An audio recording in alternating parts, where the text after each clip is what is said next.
Radio Suceso 101.7 presenta Impacto Informativo.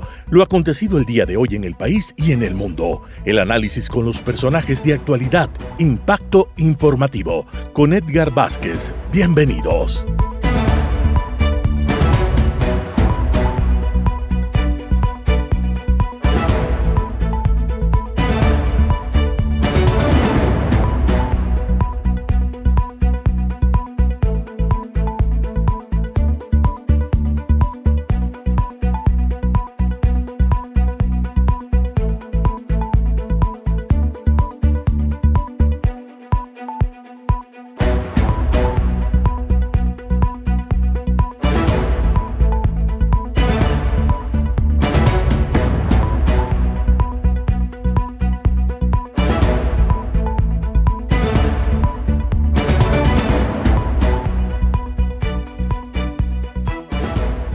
Buenas tardes, muchas gracias, bienvenidos a Impacto Informativo en este martes 24 de diciembre del 2024. Mi nombre es Edgar Vázquez, le agradezco de antemano su gentil sintonía.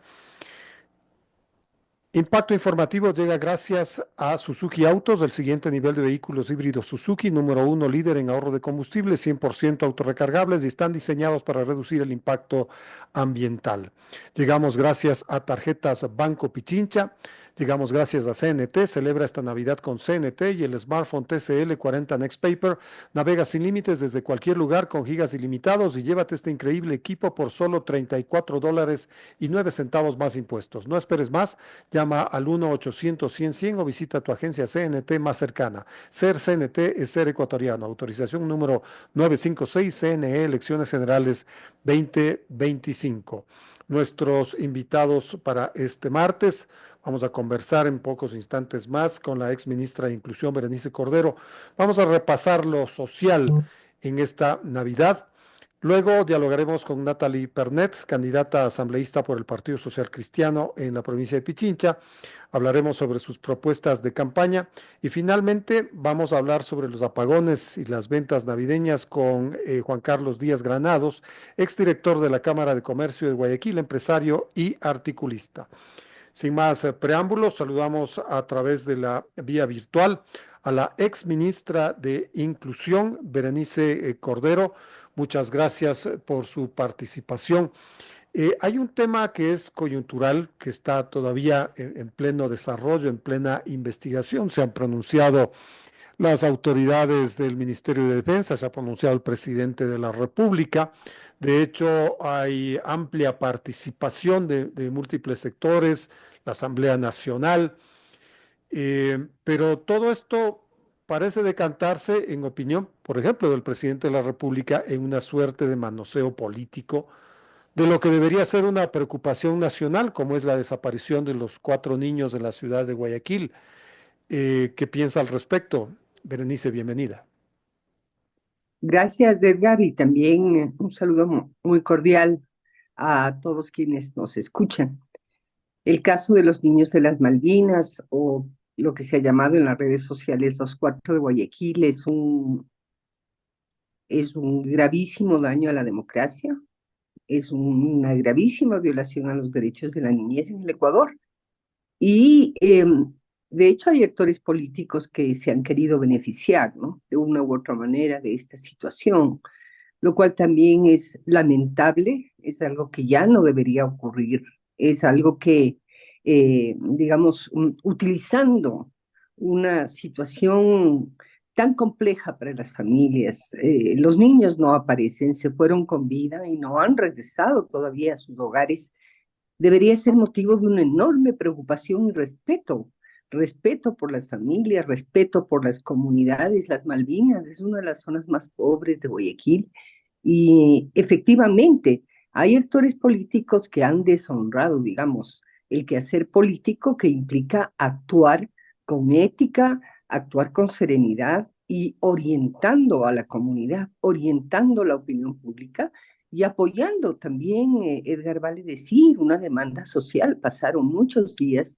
no había prácticamente ninguna respuesta, hasta que en un momento dado, pues ya todos estábamos sintiendo, al menos de mi parte, me llamaba muchísimo la atención la falta de respuesta, porque tenía que haber una respuesta a las autoridades que a la larga ha sido una respuesta cuentagotas, tardía, en ciertos momentos inoportuna, contradictoria, y lo que más requiere una sociedad como la nuestra, justamente porque la justicia está siendo maltratada, se está exponiendo, digamos, unas prácticas indebidas en el quehacer de la justicia ecuatoriana. Lo que todos los ecuatorianos y ecuatorianas queremos, los ciudadanos, todos los actores, es la transparencia, que la información sea verdadera. Cuando nos habla un ministro, cuando nos habla, digamos, el presidente de la República, cuando nos habla una autoridad, todos aspiramos a que sea verdad lo que está diciendo, porque simple y llanamente están cumpliendo una función pública que debe basarse esencialmente en la honestidad, la transparencia y dar la información, digamos, no información apropiada, construida, relatos contradictorios, sino dar la información tal y cual fueran o fuesen haber sido los hechos. No, el ocultamiento de información no corresponde a una sociedad democrática y que busca la seguridad sin duda, porque sin seguridad no hay paz de Darío. Yo creo que en eso todos estamos de acuerdo. Pero lo que ha sucedido con estos chicos es una situación gravísima, porque el delito que se puede invocar y que es de lo que hemos estado hablando, es desaparición forzada. De ¿Cuáles son acuerdo al comité de... Sí, las de Edgar, siga. la desaparición forzada? Perdón, ¿Cuáles son las características de la desaparición forzada? ¿Qué requisitos necesita? ya. Hablando Ahí, de Edgar, esencialmente es la intervención de un agente estatal, ¿sí? Es la intervención de un agente estatal que hace que una persona no aparezca. Por eso es que en materia de derechos de la niñez es clarísima. Es decir, a las 24 horas de haber sido detenido, que ahora el ministro Giancarlo Lofredo, el ministro de Defensa, dice que efectivamente la patrulla estuvo ahí por el Mall del Sur y que los chicos fueron aprendidos, capturados, detenidos, es la palabra que utiliza. Por eso es que en materia, esta materia de los derechos de la niñez, esta alta vulnerabilidad y el uso ilegítimo de la fuerza, es bien delicado. Tenían que haber sido entregados a las autoridades policiales en las siguientes 24 horas. Ese es el problema del que estamos hablando.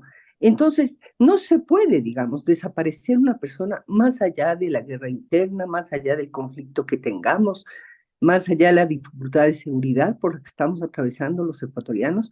No se puede desaparecer a una persona y menos aún, eh, perdón, y menos aún no ser asertivos en comunicación, en crear estos vacíos que lo que hacen es generar duda, molestia y mucha indignación en la ciudadanía.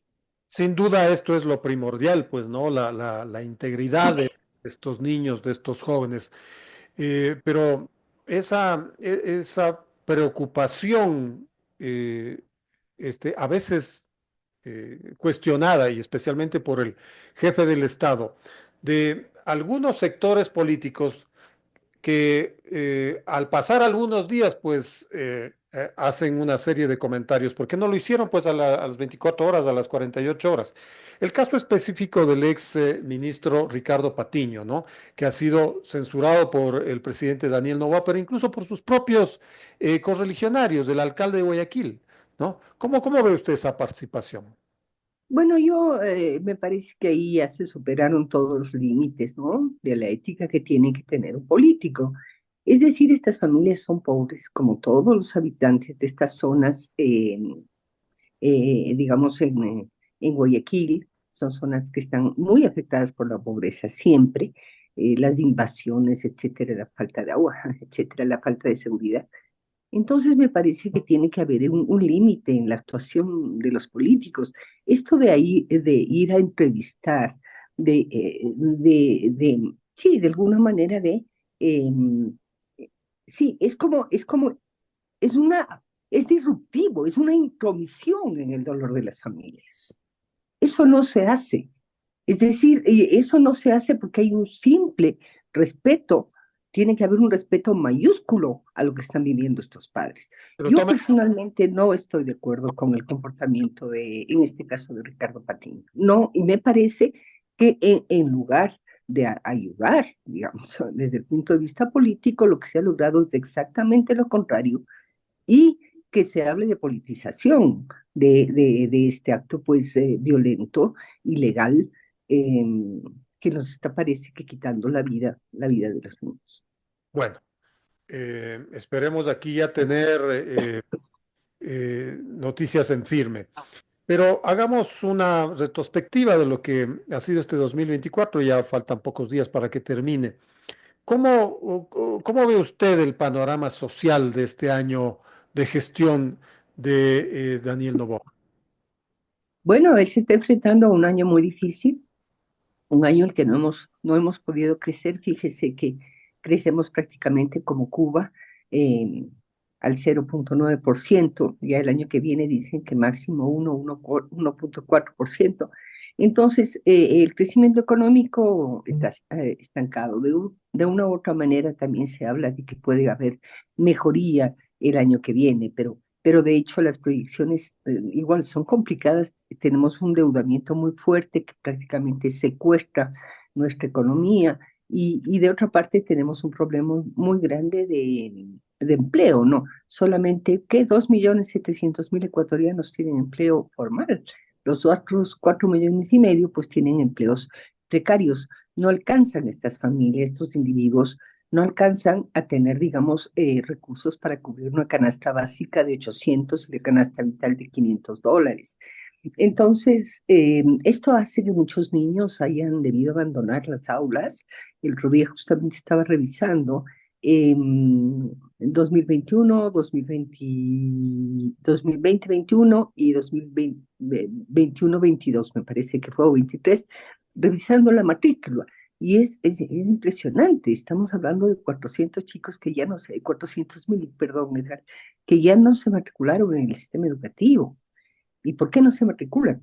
Sigue siendo la pobreza una de las razones, porque seguramente no hay para comprar los útiles, porque seguramente no hay para el transporte, porque seguramente la seguridad se ha hecho más difícil, o porque simple y llanamente 4,5 millones de ecuatorianos están sobreviviendo con menos de $3 diarios. Entonces no hay un plan claro para reestructurar la economía, para crecer. Tampoco hay una política social clara para trabajar las desigualdades que afectan más por razones de edad, de hecho a los adultos mayores, a los niños, a los adolescentes, a personas que tienen discapacidad, el colectivo de las mujeres, las personas que viven en ciertos lugares, cuestiones étnicas, etcétera. Entonces sí, la pobreza rural 40%, la pobreza urbana 25%. Entonces tampoco hay un plan muy claro para abordar la pobreza. Eh, a eso pues hay que añadir que los jóvenes, ¿no? Los jóvenes actualmente, bueno, yo ya soy, digamos, mis hijos ya son jóvenes y oigo las dificultades que tienen ellos, sus amigos, digamos, clases medias también muy golpeadas, porque también, bueno, los recursos tributarios se sacan del sector público, pero en realidad el empleo en este país, Edgar, las 7 de 10 plazas son del sector privado. El Estado ya no es el principal empleador. Y sin embargo, es un sector que también ha estado muy afectado por el tema de los apagones, por el funcionamiento, digamos, todo el problema de la crisis energética. Entonces, no es muy alentador lo que está pasando y no creo, perdón, que se resuelva en el corto plazo. El país va a tener que hacer un cambio profundo de mentalidad, un tratamiento distinto desde la perspectiva política, también en materia de seguridad. Este hecho último de las Malvinas, de los 4 de Guayaquil, seguramente nos va a dejar grandes lecciones sobre cómo, qué hacer frente a la seguridad. Y de otra parte también me parece entonces que la violencia contra las mujeres tampoco se ha reducido. El otro día yo miraba un análisis de las cifras de detenciones del Ministerio de Gobierno 2023. Tomaban los últimos 4 años y ahí lo que se ve es que la violencia doméstica, la violencia contra las mujeres y la familia, como se llama en términos generales, es tan grave o tiene la misma magnitud de aprehensiones y detenciones que las relacionadas con la violencia de género, como estaba mencionando, etcétera, ¿no? De sustancias sujetas a fiscalización, los mismos números. Entonces significa que tampoco dentro de las familias hay seguridad. El tejido social está muy fracturado. La extorsión a las familias en zonas y territorios que prácticamente son controladas, digamos, por estas bandas de los grupos de delincuencia organizada, grupos criminales, desata en las familias un terror tan grande que les impone barreras enormes para trabajar, para buscar formas de generación de ingresos, para llevar a los niños a las escuelas. La carga mental sobre las mujeres más pobres se ha incrementado. Ya no solo hay que asegurar la educación, sino que no hay cómo dejar a los niños afuera por el microtráfico. Y justamente por esta captación, estas amenazas que sufren de los grupos de delincuencia organizada, ¿no? Entonces, me parece que todo esto sumado hace un país con varias crisis, no solamente una crisis política. Tenemos una crisis económica, una crisis fiscal, no tenemos dinero, un presupuesto pequeño, 35.000 millones de dólares al año. No Ahora, es un presupuesto grande. Berenice, si no hay una planificación dentro del área social en el régimen, ¿qué es lo que hay? Porque bueno, ahí hay un Ministerio de Inclusión que nos informa más o menos diariamente, que hace una serie de cosas. Por ejemplo, empezó a repartir las cocinas de inducción que habían estado guardadas durante 10 años la semana pasada, y así por el estilo. ¿Qué es lo que hay dentro del gobierno central en lo social? Bueno, yo creo que en salud pública, ahí en líneas generales, lo que se ve que persisten los problemas de abastecimiento de medicación. Persiste digamos, la falta de funcionamiento de la atención primaria de salud, y la demanda de la población sigue siendo: queremos hospitales y queremos el tratamiento de enfermedades crónicas. Yo estoy de acuerdo con las enfermedades crónicas, pero no puede llegar un momento en donde no podamos comprar vacunas, 60 millones de dólares en vacunas para los niños, y sí tengamos que transferir a los proveedores para tratar 7.000 casos en enfermedades crónicas, cerca de 300 millones de dólares. Entonces, ahí me parece que hay y subsisten los problemas de desabastecimiento, agendamiento, coordinación, estructuración de un funcionamiento normal. En educación creo que hay avances. Sin embargo, hay una discusión muy grande sobre el tema de la educación sexual y cómo hacerlo, que es obligatoria de acuerdo a la ley. Y me parece que la inclusión, que es el ministerio que tiene que estar a cargo justamente de la protección social, del cuidado, Edgar, el cuidado. Este país tiene un incipiente sistema de cuidados. Cuando me refiero a cuidado, digo del adulto mayor, de las personas con discapacidad, de los niños más pequeños. Pero sí, ese ministerio ha sufrido mucho el ajuste fiscal. Es decir, te pongo 1.500 millones de dólares, 1.600 en el presupuesto público, pero realmente no te doy el dinero para que ejecutes. Eso es lo que le pasa al Ministerio de Inclusión Económica y Social. El dinero no llega para el funcionamiento de los servicios, el cuidado de las personas con la discapacidad, los adultos mayores, los niños más pequeños.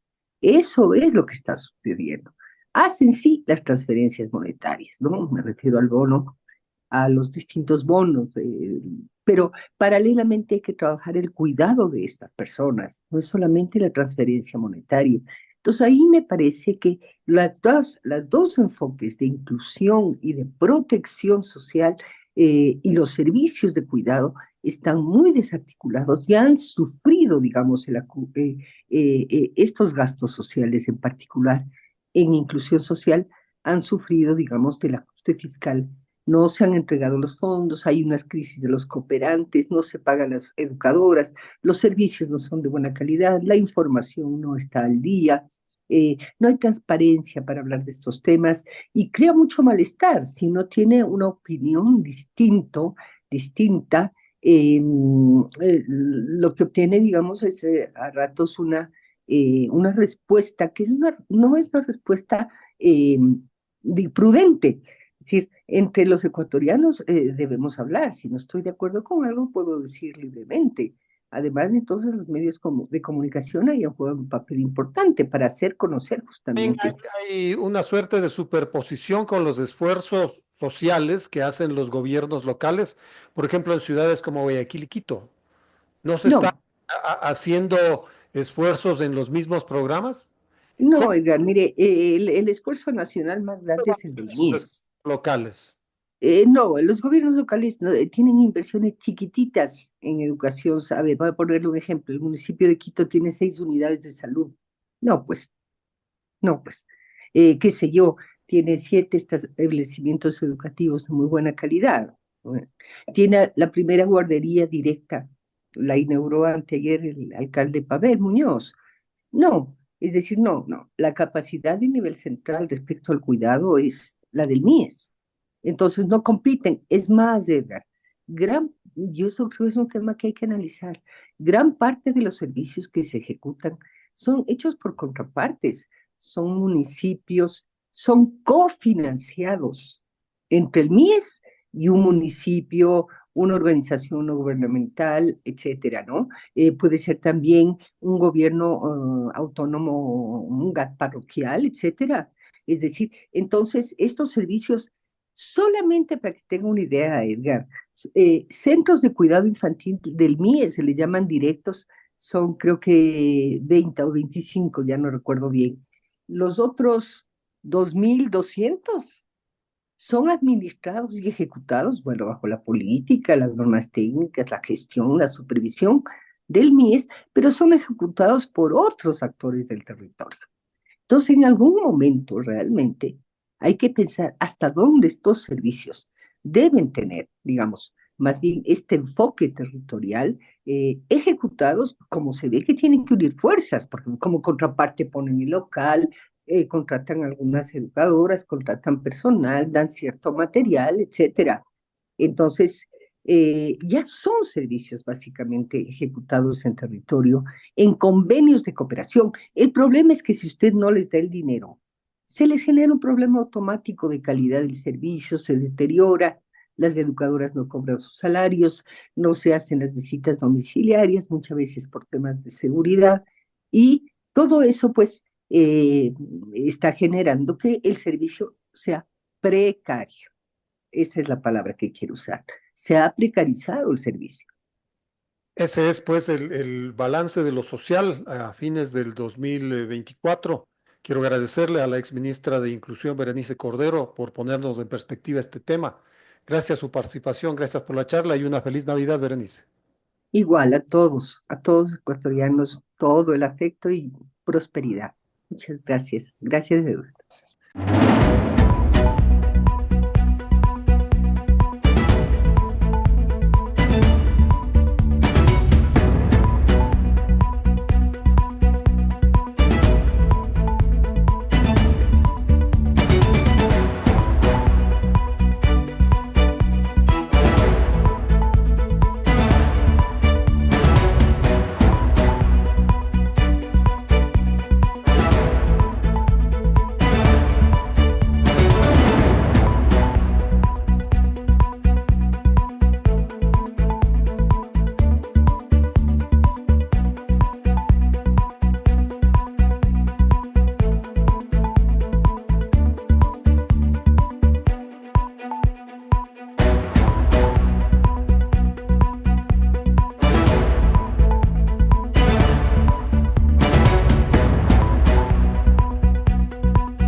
Ya está con nosotros en nuestros estudios Natalie Pernet. Ella es candidata a la Asamblea Nacional por el Partido Social Cristiano en la provincia de Pichincha.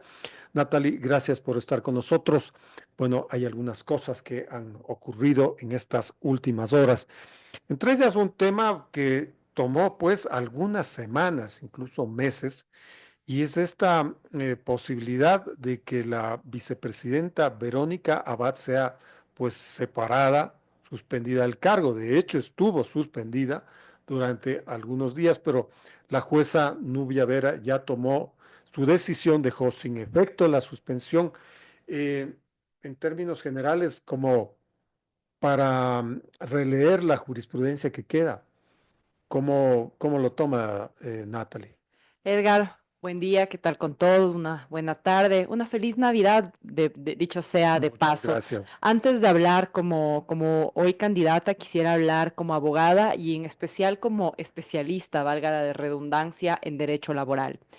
Yo llevé a cabo un sumario administrativo cuando fui parte del servicio público que me costó amenazas, que me cuesta hasta el día de hoy, han pasado 5 años, el yo no poder pisar la provincia de Los Ríos, que me costó amenazas contra mi integridad y contra mi vida por haber desmantelado una banda de vacunadores que cobraban diezmos en toda la región costera del país para que funcionen los almacenes agroindustriales, haciéndose pasar por inspectores de la entidad en la que yo trabajaba.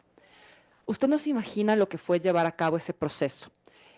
Todo el equipo que trabajamos sin cesar, días y noches sin dormir para recabar las pruebas, para poder iniciar un proceso en fiscalía a la par que iniciábamos el proceso del sumario administrativo ante el Ministerio del Trabajo. Y le cuento todo esto a los radioescuchas porque quisiera un poco que entendamos cómo es un proceso de sumario administrativo.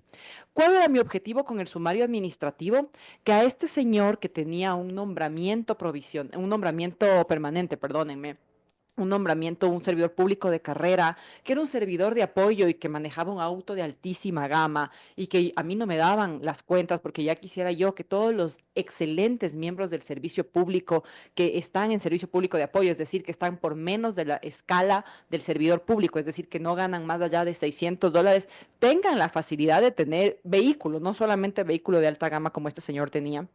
Bueno, para cortarle la historia, cuando logramos ya tener el proceso en el Ministerio del Trabajo, casi se nos cae. Casi se nos cae porque habían amenazado al director de sumarios administrativos.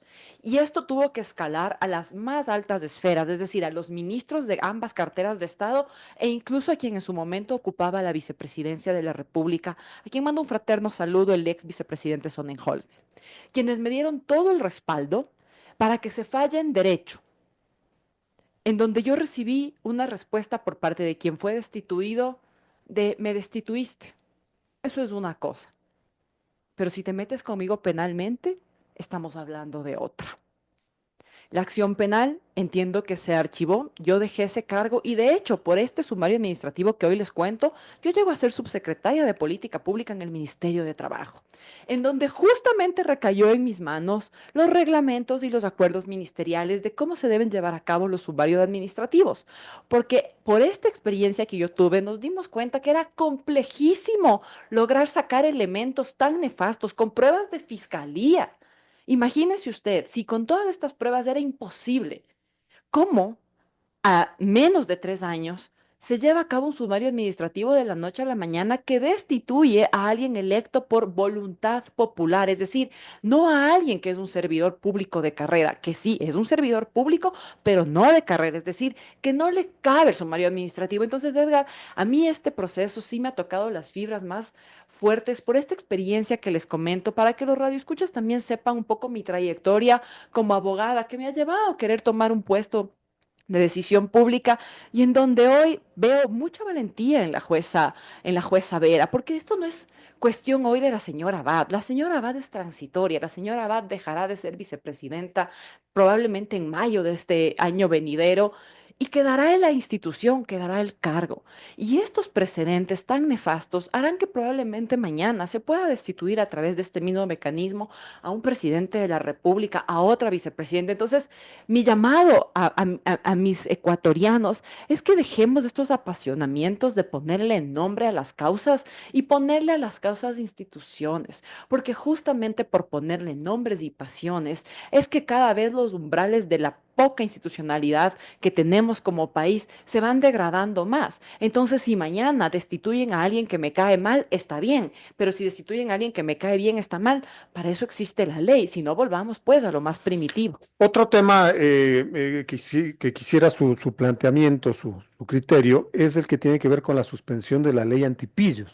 Esta suspensión tomada pues el viernes pasado por la Corte Constitucional a modo de una medida cautelar. Mire, la Corte Constitucional es de los pocos organismos e instituciones que tiene una imagen limpia y quizás la palabra correcta no sea apolítica, pero sí la palabra correcta sea jurídica, porque de las Cortes, de toda instancia, se espera eso, que sean expertos jurídicos, más no expertos a la coyuntura política, porque la coyuntura es de eso. Lo que hoy es noticia, Edgar, y usted más que nadie lo sabe, lo que hoy es noticia, mañana no. Mire lo que está sucediendo con los 4 niños desaparecidos en Guayaquil. Noticia del domingo, noticia de ayer, incluso hasta la tarde, pero ya con lo que sucede con la vicepresidenta hay una nueva noticia en mano. Entonces, a lo que yo voy es la coyuntura, no puede ser pues quien dictamine la ley. Con el tema de la ley antipillos, primero, dejemos de llamarle, de ponerles nombres rimbombantes a las leyes que nada tienen que ver con el sentido real del proyecto de ley. Primero porque eso nos hace daño en la narrativa. Porque si yo salgo ahorita a la calle y le pregunto a alguien si está en contra de la ley antipillos, me dice, ¿quién en su sano juicio va a estar a favor de los pillos? Nadie. Entonces, claro, se queda en la narrativa que todo aquel que se fue en contra de esta pseudo ley antipillos es un pillo. Y no es así. Recordemos que esta ley fue vetada previo al primer informe. Quien en su momento fue legislador, el actual presidente Noboa, cuando fue legislador, votó también en contra de que las leyes se archiven con el proceso que él hoy ha decidido hacer tabla rasa y mandar a la Corte y mandar al registro oficial. Es por eso que cabe una acción constitucional y la Corte Constitucional le dice, señor, un momento, usted no puede ser juez y parte. Si la Asamblea ha archivado su proyecto de ley en primer debate, usted debe esperar un año para volverlo a tratar. La Corte Constitucional no le está diciendo su ley es buena, su ley es mala, su ley es bonita, su ley es fea, su ley sí es para pillos, su ley no es para pillos. La Corte le está diciendo, señor, acate la ley. Y es grave porque el actual presidente primero fue legislador. Una vez más, Edgar, no podemos pensar que la ley es plastilina. Entonces, si hoy me queda bien el traje, lo amoldo. Y si mañana no, lo desamoldo. Porque la Corte Constitucional lo que ha señalado es suspender, ¿no es cierto?, los efectos de la ley, Es pero para que siga el proceso. se va a pronunciar en algún momento sobre lo de fondo, es decir, si estuvo bien en el Parlamento archivarla en el primer debate, o quizá también se pronuncie sobre lo que ha señalado Daniel Noboa, que tenía que cumplirse los dos debates. Así es, y eso lo tendrá que determinar la Corte. En mi opinión personal como jurista, la ley es clara en señalar que para primer debate cabe el archivo, y de hecho el mismo el ex legislador Noboa, actual presidente, ha votado por el archivo de proyectos de ley de quien entonces era presidente en primer debate. Entonces, un poco de coherencia y congruencia en base a lo que uno hace y que luego le hacen. O sea, yo creo que la Corte se pronunciará en su momento, pero creo que lo más importante acá es que a la ley le llamemos por su nombre real, que mire, paradójicamente ya no recuerdo el nombre real de esta ley, porque ya incluso Es para un mí nombre se largo, quedó posicionada como la ley antipillos. así es. Y no, no vale la pena que a todos los ecuatorianos nos vean la cara poniéndonos un nombre que nos guste, porque mire, todos vivimos la delincuencia. En consecuencia, todos tenemos un enemigo común como ecuatorianos que es a los pillos, a los delincuentes, a los de cuello blanco y a los de cuello no tan blanco. Le tenemos el mismo miedo al que se sube en un bus con un cuchillo como al que desfalca el IES y vive su mejor vida en Europa, igual de punibles, igual de pusilánimes. Sin embargo, utilizamos una narrativa para posicionar un mensaje. Yo entiendo, mire, desde el punto de vista político, que quien llega al poder debe mantenerse. Lo entiendo, es una premisa básica de la política. Lo que no concibo es que el fin aquí justifique los medios. Yo no estoy de acuerdo con que para mantener el poder uno deba utilizar cualquier tipo de medio y eso involucre el deformar la ley o el utilizarla a ventaja y conveniencia. Y eso aplica para todos quienes han llegado al poder. Ahora, esta ley significó el enfrentamiento reiterado entre ejecutivo y legislativo, que ha sido la característica de los últimos meses. Pero recordemos que meses atrás había comunión, incluso es que cabe el término entre ejecutivo y legislativo. Se aprobaron algunas leyes enviadas desde la perspectiva de Carondelet. Entonces, ¿cuál es el balance real de lo hecho en la legislatura, usted que aspira a llegar allí? Mire, yo creo que aquí usted ha topado varios temas. El primero, creo que tuvo mucho que ver quien en su momento fue el presidente de la Asamblea, el ingeniero Henry Kronfle. Porque la experiencia más sabe el diablo por viejo que por diablo, dice el adagio popular. Y malo bien, esa gobernabilidad de la cual el actual presidente se aupa, fue una gobernabilidad que la dio quien en su momento lideraba el legislativo. Ahora, si usted manda leyes que son correctas, mire usted, si yo mañana llego a la legislatura, que estoy consciente que va a llegar, le puedo dar mi palabra, que sé que tiene todo el valor, porque a mí me ha costado sangre mantener mi palabra, me ha costado incluso persecución del actual régimen el mantener mi palabra, que a mí no me importa la bandera de donde venga el proyecto de ley, me importa lo que dice el proyecto de ley. Si hoy fuera legisladora, hubiese votado a favor de la ley de alivio financiero, sin duda alguna. Por más que yo no esté de acuerdo con ciertos legisladores de la bancada de ADN, como también respeto a varios legisladores de la bancada de ADN, como respeto a legisladores de la bancada de la RC, como también tengo legisladores de esa misma bancada que me parecen de salir corriendo. Es decir, en todos los colores hay gente coherente, gente que queremos llegar con un plan. Esta no es mi primera vez queriendo llegar, es mi segunda vez. La primera vez no llegué porque yo estaba en un tercer puesto. Sin embargo, yo empecé a hacer un catastro legislativo. Y por eso cuando a mí me preguntan cuál es su propuesta para llegar al legislativo, yo les digo mi propuesta es la depuración normativa. Me dicen, pero ¿cómo es posible que una candidata a la asamblea diga que no va a llevar más leyes? Y yo les pregunto, ¿necesitamos más leyes o necesitamos mayor facilidad? Yo soy emprendedora. Necesito una ley de emprendimiento. Ya existe una ley de emprendimiento que yo misma no la puedo aplicar porque en el Ministerio de Producción tienen un reglamento, en el Ministerio del Trabajo otro, en el Ministerio de Agricultura otro y en las secretarías estatales otro. En consecuencia, yo tengo que cumplir 7, 8, 9 reglamentos con requisitos que incluso se contraponen entre sí para poder acceder a los beneficios de la ley de emprendimiento. Es decir, ¿qué termina pasando? Que no soy una persona que puede obtener esos beneficios porque hay demasiadas trabas. Entonces, no tiene sentido que yo lleve una nueva ley de emprendimiento. Lo que tiene sentido es que yo trate de destrabar los procesos que hoy no generan que la ley de emprendimiento sea exitosa. Y solo por ponerle un ejemplo, el Ecuador tiene más de 40.000 leyes. Y yo sí creo que es absurdo que un legislador mida su capacidad y su eficiencia porque llevó 600 proyectos de ley y 700 proyectos de fiscalización. Pero antes no había en el Parlamento esta suerte de catastro de las leyes que existen y las que vienen. Mi querido Edgar, hasta la última revisión que yo la hice en esta misma mañana, está tan desactualizada que hay leyes desde el 2018 que no se han actualizado.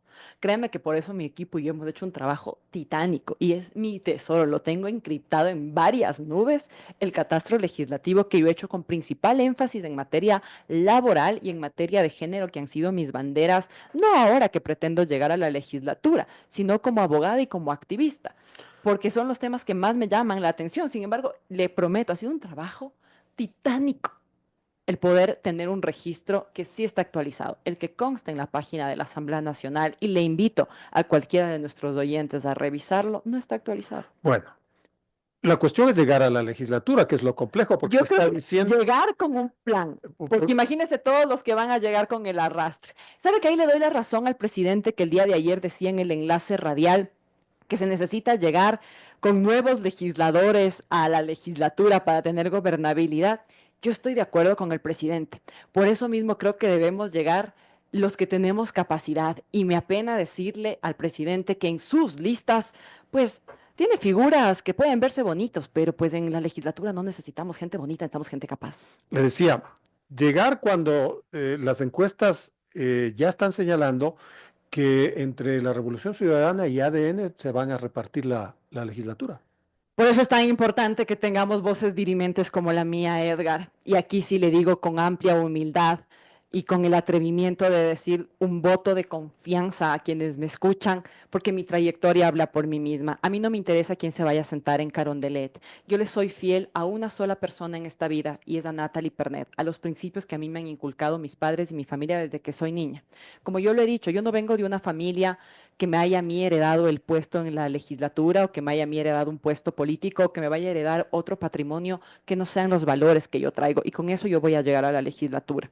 Si algo a mí me caracteriza es tener valentía y voz, porque incluso cuando he sido incómoda a quien sea que se haya sentado en Carondelet, siendo una muchacha, una estudiante de derecho, a mí no me ha importado. Y eso es lo que a mí me ha mantenido, y por eso hoy quiero llegar a un puesto de decisión, porque uno como voz llega hasta un punto, pero después uno ya necesita que esa voz se transforme en voto.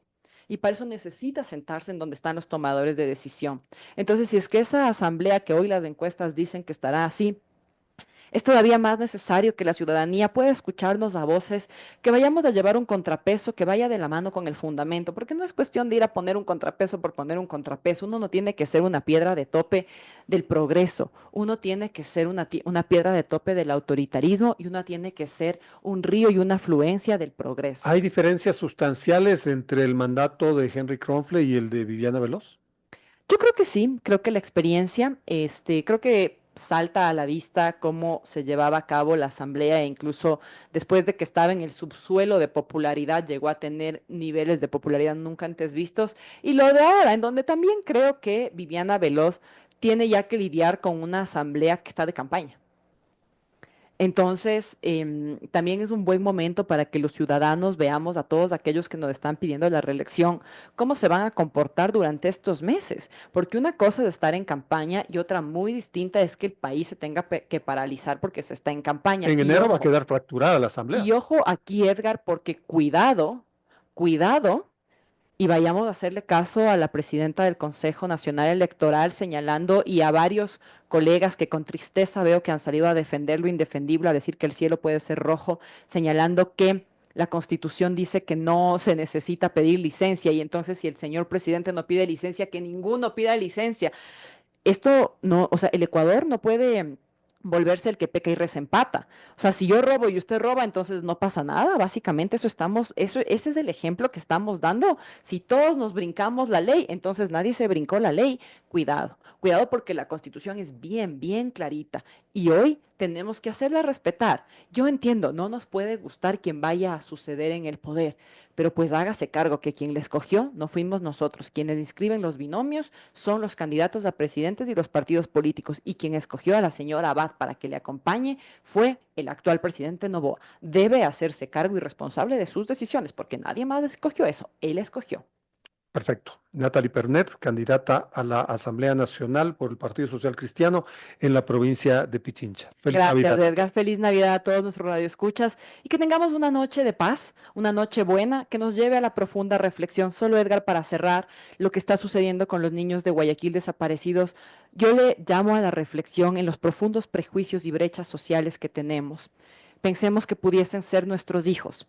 Entonces, hagamos esa reflexión hoy en la Nochebuena. Que los prejuicios no nos nublen jamás la razón y mucho menos la justicia. Muchas gracias, Natalie. Esto es Impacto Informativo.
A esta hora saludamos a nuestro último invitado. Se trata del exdirector ejecutivo de la Cámara de Comercio de Guayaquil, empresario y articulista, el abogado Juan Carlos Díaz Granados. Juan Carlos, muchas gracias la oportunidad. ¿Cómo vio usted esta suspensión de la denominada ley antipillos por parte de la Corte Constitucional? Bienvenido. Buenas tardes, muchísimas gracias. Siempre es un gusto estar con usted y su audiencia. Sí, bueno, es una medida que la Corte Constitucional decidió suspender la vigencia de esa ley ya, porque había sido publicado en el registro oficial, y bueno, entrará al análisis. Y de eso se desprende que para la Corte Constitucional, si ordena la suspensión de la vigencia, significa que en algún momento estuvo vigente esa ley. Así es que esperemos a ver qué es lo que dice la Corte Constitucional. Igual, mi opinión es que en cuanto a esa ley, lo que se estaba generando es impuestos recaudatorios sobre lo que se llamaba lavado de activos. Es decir, si uno quisiera perseguir el delito de lavado de activos, lo que tiene que hacer es activar a la UAFE. De alguna manera la ley también impulsaba ciertas atribuciones adicionales a la UAFE, pero lo del lavado de activos tiene que significar que haya coordinación entre los organismos de control, superintendencia de bancos, que no se ha posesionado el superintendente de bancos, dicho sea de paso, superintendencia de compañías, la UAFE, el SRI, y todos los organismos de control deberían estar activados y coordinados para poder perseguir ese tipo de delitos. Pero cobrar impuestos en la compraventa de vehículos usados un poco desactiva la economía, pero además de eso no persigue el fin, que es el lavado de activos. Bueno, la Corte Constitucional ha hecho esta suspensión de algo que ya estaba en vigencia, pero los consumidores en este momento sí entran en una suerte de incertidumbre porque ¿con qué mecanismo legal, con qué normativa, por ejemplo, se hacen las compras de autos usados, la compraventa de autos usados? Quizá la misma problemática tengan los concesionarios de autos nuevos porque ellos aceptan pues los vehículos usados que tienen que cumplir ciertos preceptos legales. Claro, pero una vez que ya está suspendido, pues es decir, ese impuesto no existe. Esperemos que cuando termine el análisis de la Corte Constitucional, pues no diga que se retrotrae los efectos al pasado, si es que de alguna manera el análisis significa que la ley pudiese estar vigente nuevamente. Pero importante que dentro de las reglas del derecho, la ley es irretroactiva, la ley siempre rige para el futuro, y especialmente las leyes tributarias. Las leyes tributarias, lo que pasa es que nos hemos acostumbrado a hacerlo mal, pero las leyes tributarias rigen también para el futuro, no rigen para el pasado. Hablando de impuestos, hasta la semana pasada el ministro de Finanzas y una serie de portavoces del ministerio hablaban de una vigorosa reforma tributaria para 2025, incluso a consecuencia de esta aprobación que hizo el Fondo Monetario Internacional de este desembolso de 500 millones de dólares. En las últimas horas, el presidente de la República ha prácticamente desautorizado que vaya a existir esta reforma tributaria. ¿Eso cómo se recibe dentro del medio empresarial? Mire, el Estado ecuatoriano no se ha acostumbrado nunca a la dolarización, eso es lo que ha ocurrido. Y entonces ha crecido a un ritmo que el gasto público se cubre ya con deuda, es decir, es como pagar, como que si en una economía familiar no tenemos, gastamos más de los ingresos y queremos endeudarnos más para pagar la tarjeta de crédito, y además la tarjeta de crédito pagamos el mínimo. Eso es lo que está ocurriendo con el Estado. El Estado debe hacer un esfuerzo vigoroso para reducir su tamaño, porque además no está cumpliendo con las contraprestaciones que esperamos los contribuyentes. Por ejemplo, que haya seguridad energética, por ejemplo, que haya seguridad ciudadana, por ejemplo, que haya salud pública, por ejemplo, que haya educación pública de calidad.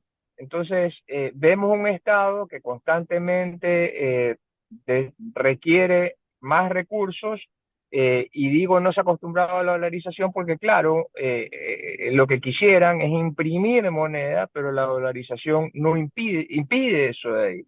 Por lo tanto, debemos trabajar en soluciones estructurales de fondo para solucionar todos los aspectos que acabo de mencionar, el Estado con un vigoroso esfuerzo para reducir su tamaño y políticas económicas a largo plazo que puedan permitir la productividad del Ecuador, y de esa manera generar el empleo sostenible, que es el mejor plan social que existe, la creación de nuevos empleos y de esa manera poder sostener a una economía a nivel nacional y que no se fundamente en gran parte en un gasto público que resulte improductivo y que no cumple los objetivos en la salud pública, en la seguridad energética, en la seguridad ciudadana, en la educación de calidad como debiera de ser.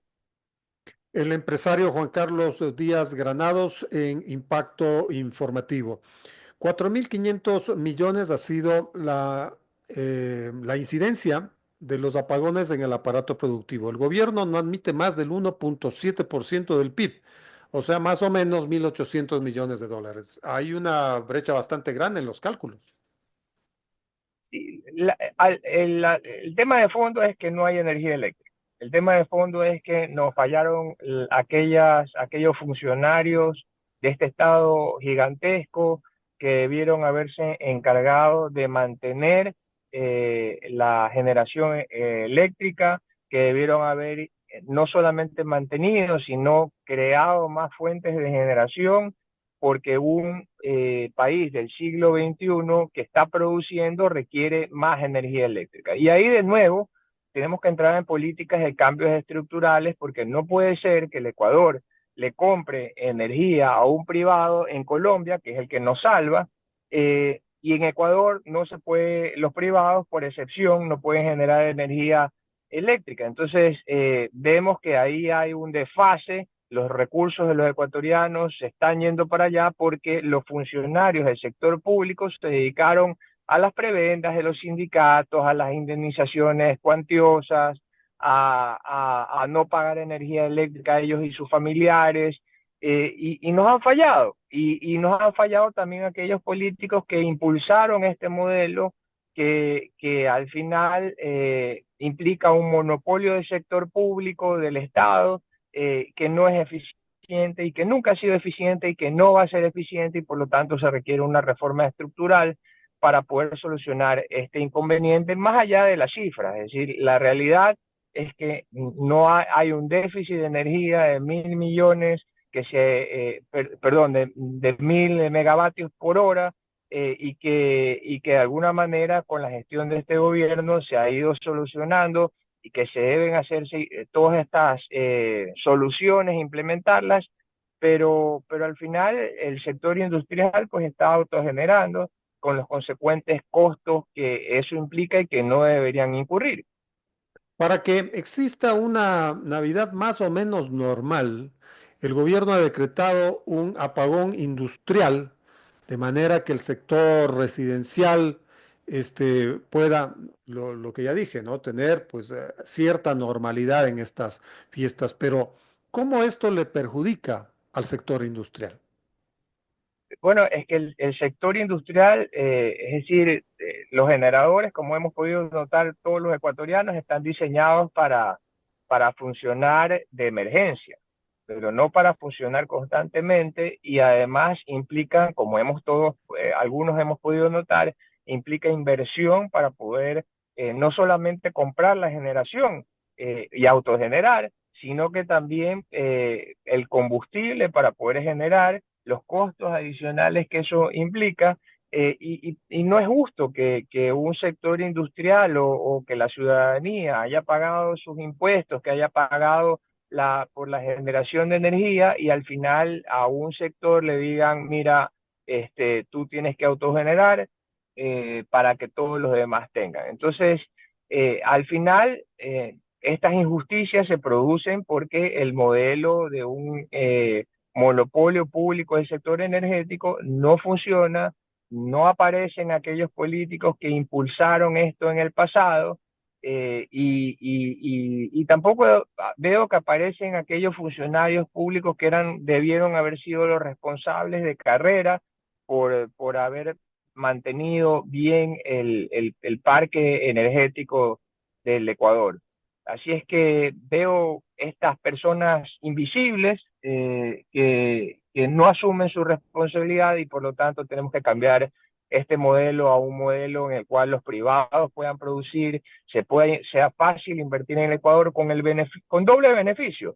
El primer beneficio, tener energía como Guayaquil tenía en el mismo modelo de una empresa privada que se llamaba Emelec a principios del siglo XX, y que jamás a Guayaquil se le iba la energía eléctrica, mientras al resto del país sí se le iba porque estaba conectado a la red de energía pública estatal.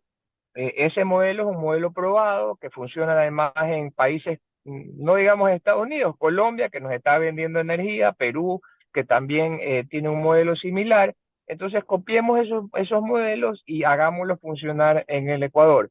Y hay que hacer las reformas necesarias para que eso ocurra, porque un país del siglo XXI que quiere prosperar y que quiere generar empleo no debe estar en esas circunstancias. Además que cuando viene la inversión en el sector energético, también hay la creación de nuevo empleo sostenible, lo cual también implica soluciones a esa falta de empleo que los ecuatorianos sufrimos constantemente, porque vivimos en esta normativa de impedir que se hagan las cosas. Bueno, una vez que se ha cumplido esta fecha en que el presidente de la República anunció que se acababan pues los apagones, hemos visto las calles llenas de compradores en los últimos días. ¿Cree usted en una recuperación de las ventas sostenible? Sí, según los últimos reportes que han oficiales, porque los últimos están hasta octubre, en diciembre, a finales de diciembre salen los de noviembre, hubo un ligero incremento en las ventas, en las internas y en las ventas externas. Esperemos que en las cifras oficiales de cierre de año, o que ya salen en enero para ver cómo cerramos el 2024, esa tendencia sigue incrementándose, y lo cual significa que Ecuador está lleno de personas resilientes, de un sector productivo que trata de ver cómo soluciona en condiciones de dificultad, y que es muy eficiente. Ahora, si el Ecuador tuviera reglas del juego más claras y todos cumpliéramos nuestro rol desde el sector público y desde el sector privado, pues estaríamos hablando de un país mucho más productivo, lo cual genera prosperidad para todos y con más empleo. Perfecto, Juan Carlos, le agradezco por sus criterios. Que tenga una feliz Navidad. Lo mismo, Edgar, muchísimas gracias por la invitación, y saludos a toda la audiencia, a quien también le deseamos una feliz Navidad. Espero que estén con sus seres queridos, que disfruten, y también unas felices fiestas de fin de año.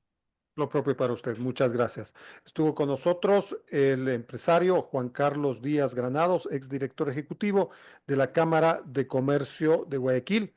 Con esta entrevista ponemos fin a Impacto Informativo en este martes 24 de diciembre del 2024. Muchas gracias, su gentil sintonía. Una feliz Navidad para todo el pueblo ecuatoriano. Nosotros nos volveremos a ver el próximo jueves a las 18 horas. Las opiniones vertidas en este espacio por la producción y dirección del programa son de exclusiva responsabilidad de sus autores y de quienes intervienen en ellos. Fueron 60 minutos con las noticias y el análisis en Impacto Informativo con Edgar Vázquez. Nos encontraremos mañana a las 18 horas.